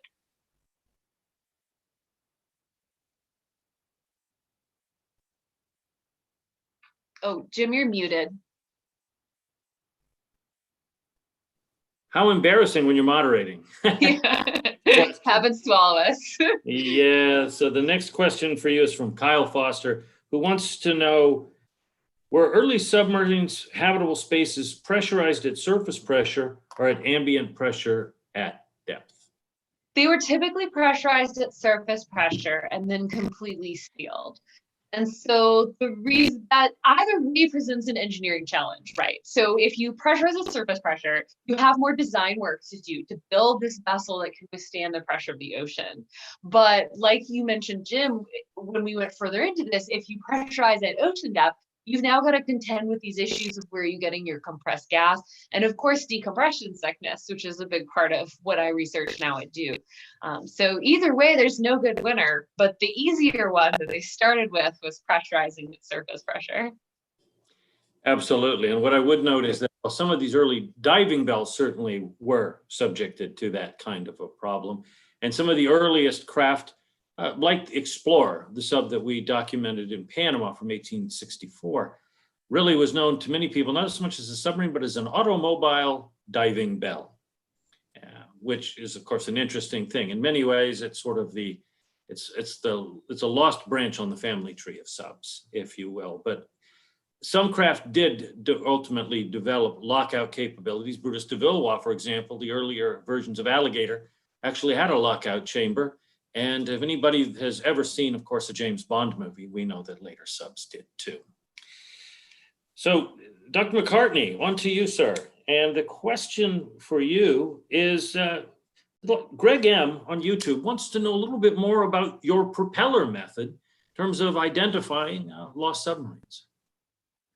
The propellers on U-boats from the First World War are made of bronze, which means they survive. What you get in the Second World War is that the propellers, particularly in the later period where we've been doing the work of steel, and it isn't known whether there were numbers on those, not to my knowledge, because they don't survive. The numbers corrode away. But what happens in the First World War is that the Germans are experimenting with a very, very wide variety of different submarines. And even within the subclasses, there are subclasses within the subclasses, so that you get a batch of submarines could quite often be no more than 5 or 6 that were made at a specific shipyard. And the propellers were made specifically for those submarines, with consideration given to cavitation and the rest. So they're all very, very slightly different. And in order to make sure that replacements go to the right submarines, they're all marked. And you get the batch, and quite often the ones that were made specifically for the boat themselves. And the numbers are always there. I can't tell you exactly the number of times that we did this work, but every single time we ever looked at submarines on first U-boats, they provided a U-boat number which consisted of what we'd expect to see for the right class and in the right area. It wasn't done for the benefit of us as archaeologists, and in fact it's quite interesting to note that the Admiralty divers that were looking at U-boats in 1918 did not know of this. And there's no evidence at all that they ever looked at the propellers to get the markings to find out the identities of the U-boats they were looking at. They would actually go inside and try and find paperwork. This methodology only comes to light when some propellers are recovered in the 1960s and 70s, and the numbers emerge. And from that, the discipline was developed to use it as an identification method. Thank you, Innes. Captain McLaren, we're going to, well, actually, one other question for Innes, with apologies, Fred. Innes, the question's been asked if you have any thoughts as to the fate and the location of the published submarine Orzel, or Eagle in English, after it departed Scotland in late May 1940. Well, indeed, Orzel has come across my desk a few times over the years, and its loss is a complete mystery.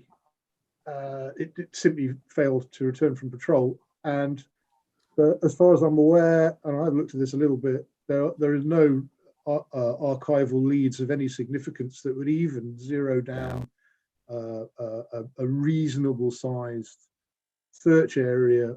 And I know that just about every chartered wreck in the North Sea has been surveyed one way or the other to look for Orzel, and it simply hasn't shown up. With cases like this, generally what happens is that they become lucky finds. Somebody, someday, somewhere, will discover a submarine wreck. They won't be looking for it, it'll just come along. That's how Orzel will show up. And I do genuinely believe that it would be practically impossible, unless you had almost unlimited resources, to find it, because we simply do not know what happened to it. And there are a number of theories that perhaps it was mined, but I think with these cases, quite often you have to consider as well that the possibility that it simply got lost in an accident. Interestingly, when you look at from my presentation today, one thing the Allied assessors in World War II did not do was think about the fact that their enemy submarines may simply fail. And of course, we know that they did. All submarines are quite capable of just have something going wrong that can have fatal consequences. And when you look particularly at a submarine like Urzel that was being very, very heavily used at the time, with shorter rework times and overworked crews and submarines going out continually, something can go wrong. So my guess is it's somewhere in the North Sea, and when it is found, we might possibly have some idea what happened to it, but all bets are off when that will happen. Brilliant, and thank you. I think it's probably worth noting, by the way, particularly as we've heard firsthand from a veteran of submarine service, if I may, Innes, I just think that one of the things I've found as we've looked at different craft and as we've been involved, both you and I, in finding craft, as many of our other colleagues and fellow explorers have, whose crews are still there and crews who represented the other side in conflicts.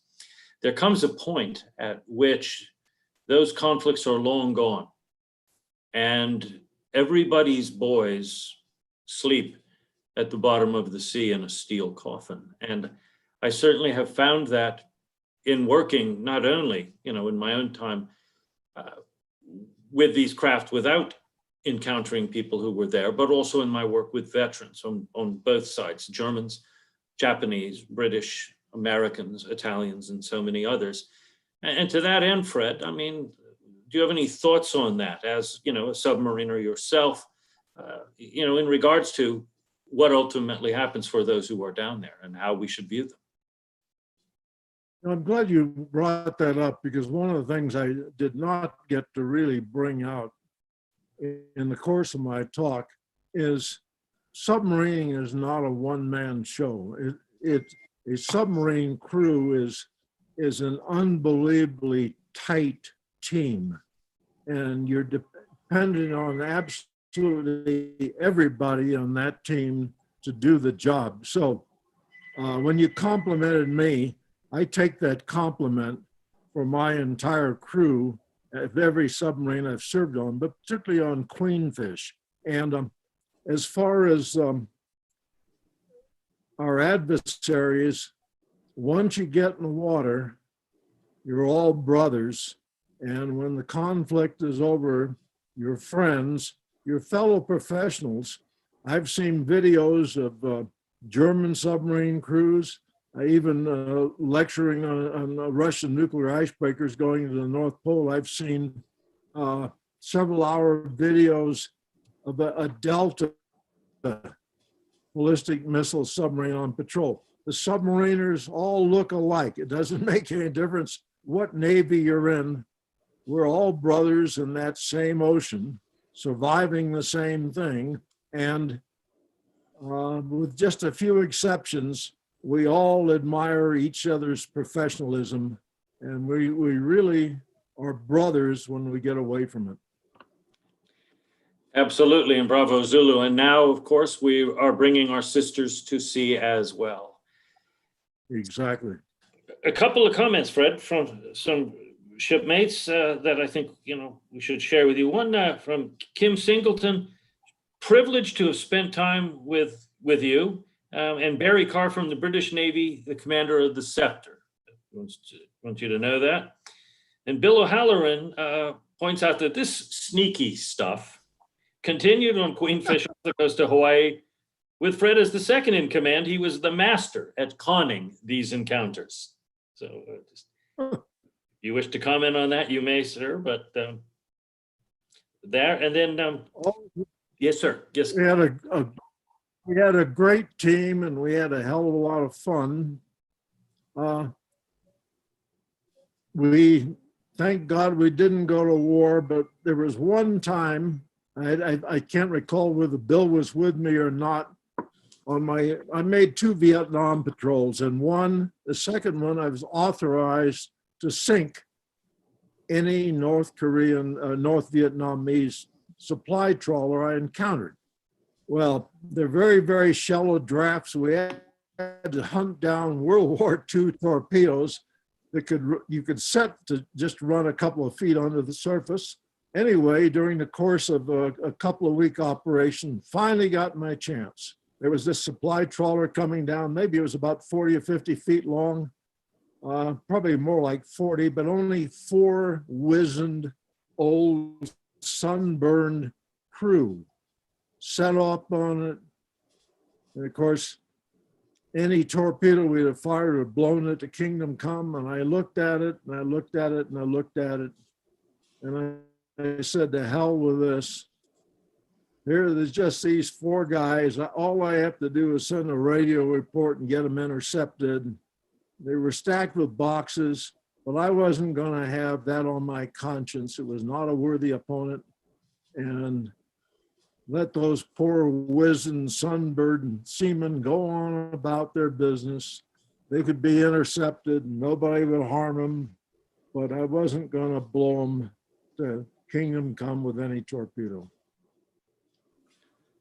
Well said, Captain. So Jenny Wolkowicki says that over the next 10 years, the Navy plans to develop critical technologies in the construction of the lead Columbia-class submarine to the tune of $128 billion. The question is there a danger that these technologies might get into the wrong hands? There always is. That's how the gap between quietness of the US submarines and Soviet submarines closed thanks to some technology inadvertently getting loose. I think in this regard, having to do with quieting propellers. Yes, it's constant danger. Jenny also asks if it's possible, could you explain the psychology behind nuclear deterrence and how vulnerable you felt being in a nuclear submarine? Phrase that question again, Jim. Sorry, Fred. So I'll break it into two because exactly it's two questions. She wants to know if you can explain the psychology behind nuclear deterrence. I think it's very simple. True deterrence, nobody's going to fire at the other. We should be well aware of what the other possesses, and that's the deterrence. Not much as far as psychology goes. Oh, absolutely. And as many of us did, of course, I went through duck and cover drills. And thanks to you all out there on the line, we never had to deal with it. So again, thank you. Jenny also wants to know how vulnerable you felt being in a nuclear submarine.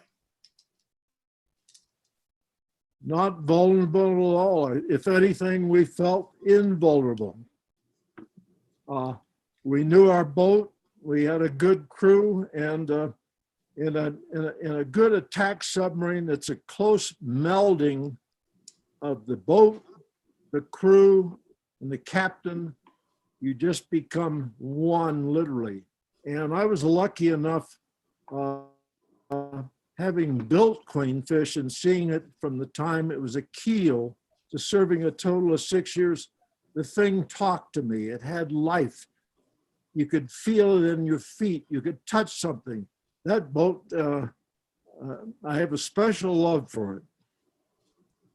Absolutely. And it never failed us, 100% reliable. We all felt the same about it, and the same way the crew. A submarine crew is a very unusual group, and getting qualified in submarines and knowing that everybody's depending on you doing your job, you're depending on everybody else. There's a great trust throughout.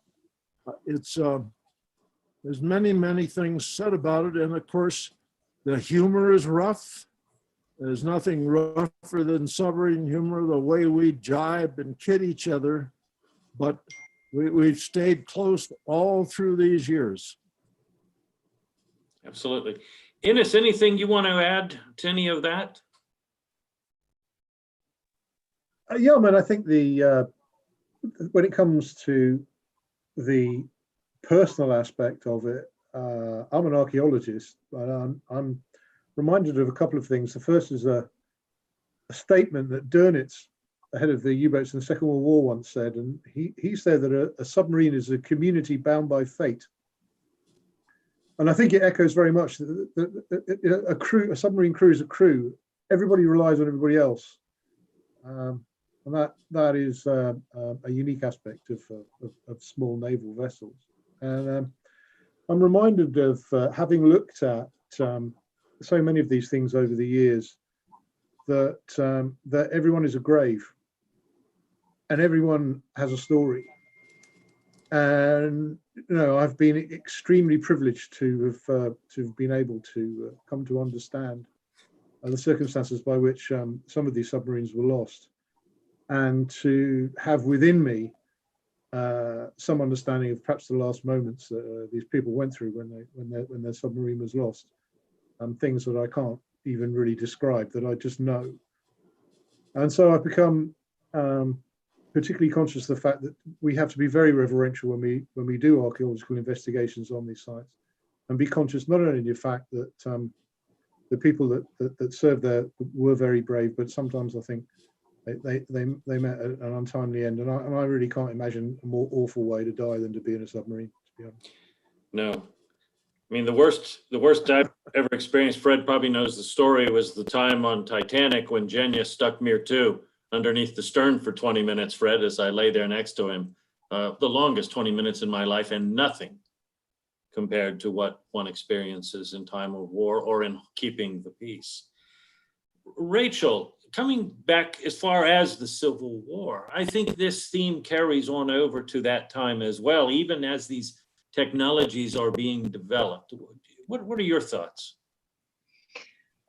Just in terms of psychology of submariners, that's a thing that I've thought a lot about, and I think that's very difficult, especially with regards to Civil War, because it was so different from what most modern people even know in terms of combat.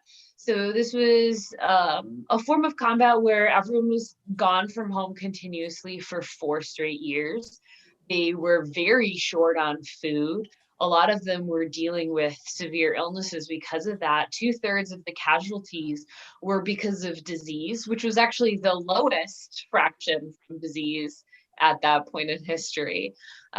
And so a lot of them were living in encampments where dysentery and typhoid are chronic illnesses. And then specifically in Charleston, you have the nightly shelling. So the bombardment of Charleston lasted for well over a year. And they were dropping dozens, sometimes on exceptional nights, hundreds of shells a night. So you have this group of people who are being exposed to these extraordinary circumstances. And I think at that point, they just decide to do whatever is absolutely necessary to give themselves any chance of survival. So from my perspective, it is different from what I've heard from modern submariners in that respect, where modern submariners are more of a part of the overall team of the Department of Defense, whereas this one specifically, the Hunley, was kind of the actions to me of a group of people who felt like they had nothing left to lose. It's an interesting point. I mean, of course, the American Civil War is a time in which technological innovation is being pushed forward by the exigencies of war. And that's a circumstance that I think we see play out in other cultures and at other times. But here in the United States in particular, of course, this is the war that brings about the first sinking of a warship by a submarine. These are the first sinkings of a ship using a moored mine, or torpedo, as it was still called. This is the development of the ironclad ship with the famous Monitor Virginia, the various Union monitors, as well as the Confederate ironclads, both at sea and in rivers, and so on. So certainly technology is there, and with that comes some risk. The next question, Fred, is from Joe Fry, who wants to ask, how many submarines do you think are going through the Northwest Passage right now? Probably none now. It's been thoroughly surveyed.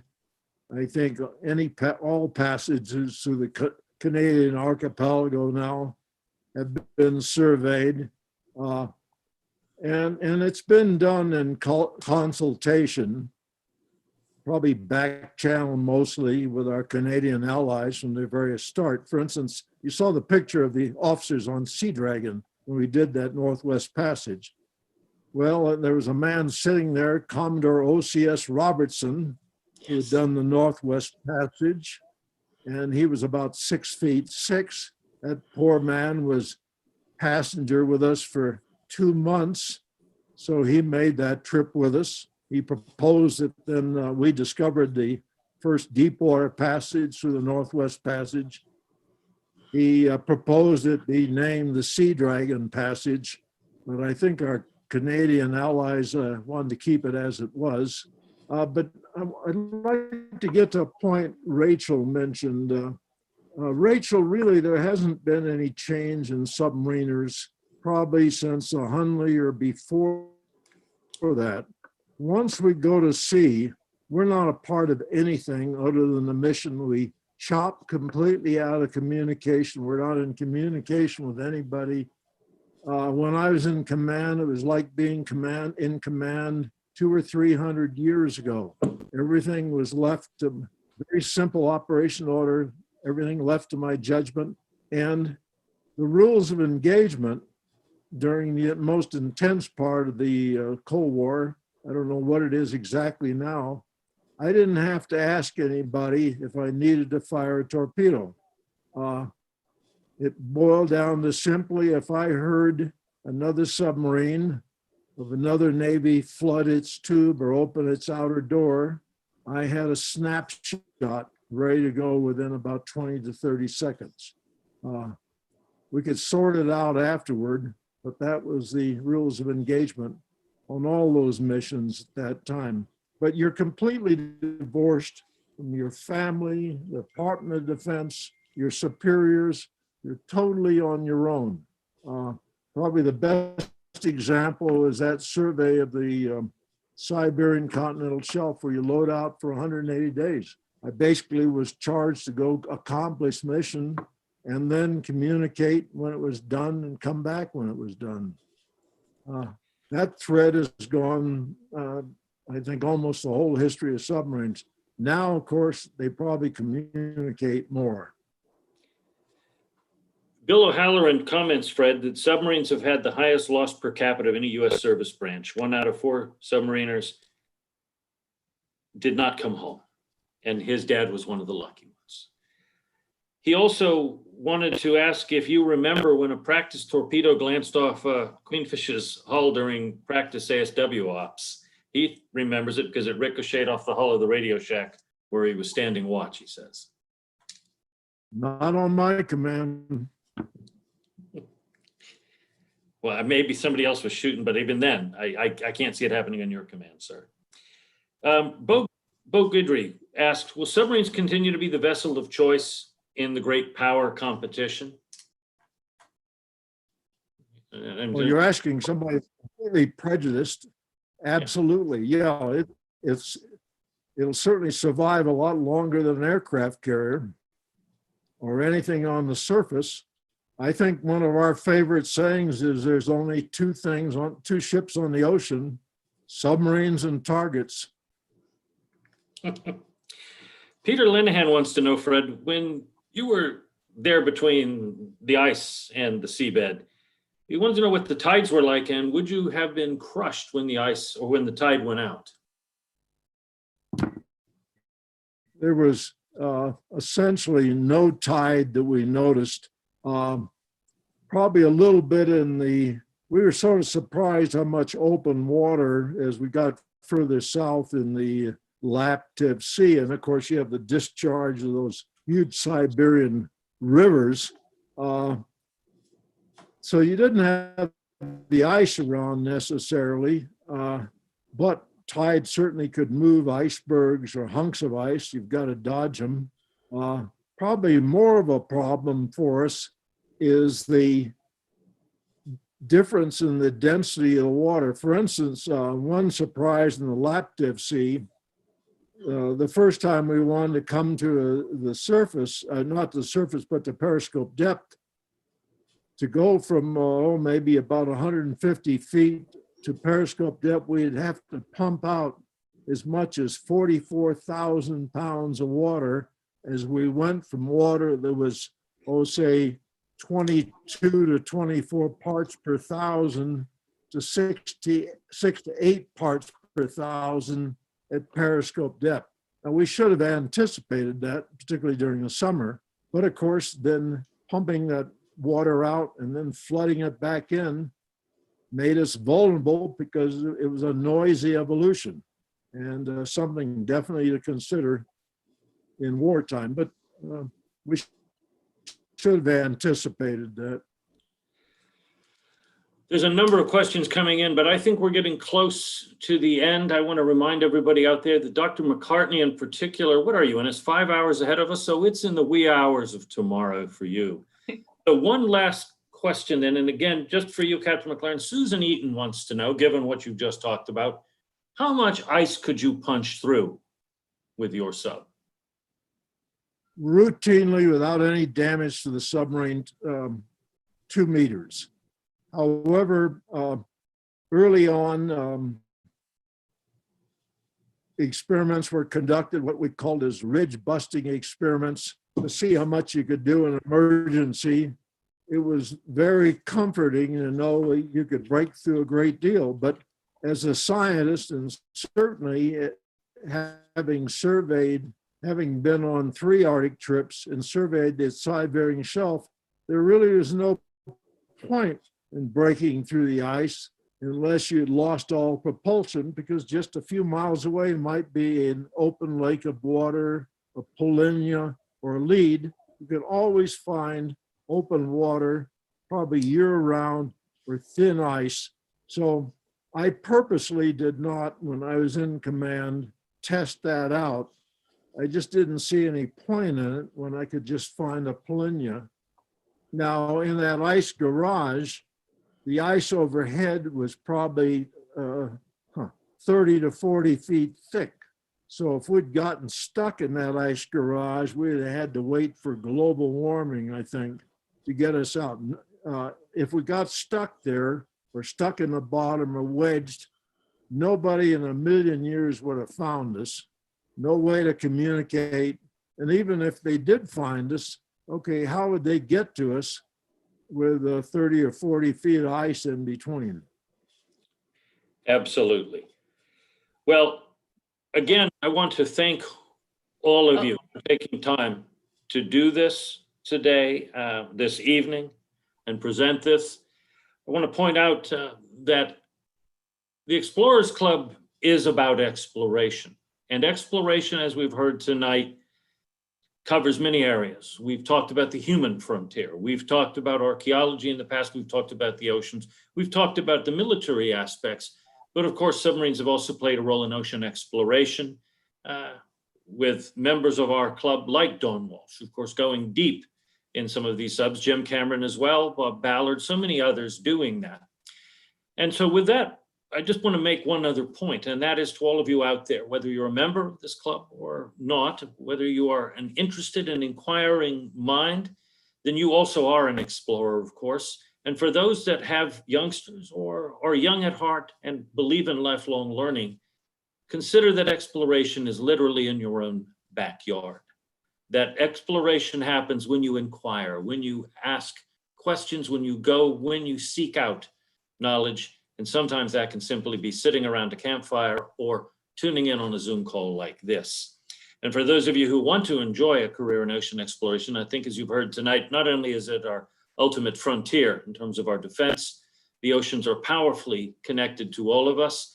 And if you want to be an explorer, understand that you don't have to wait for Starfleet. The oceans are out there, and you can boldly go where few have gone before or none, seeking out new life, evidence of our own civilization, as Dr. McCartney does, and as well, the limits of human endurance, which, as Captain McLaren has shown us, indomitability and the human spirit are a key part of exploration and what keeps us all going.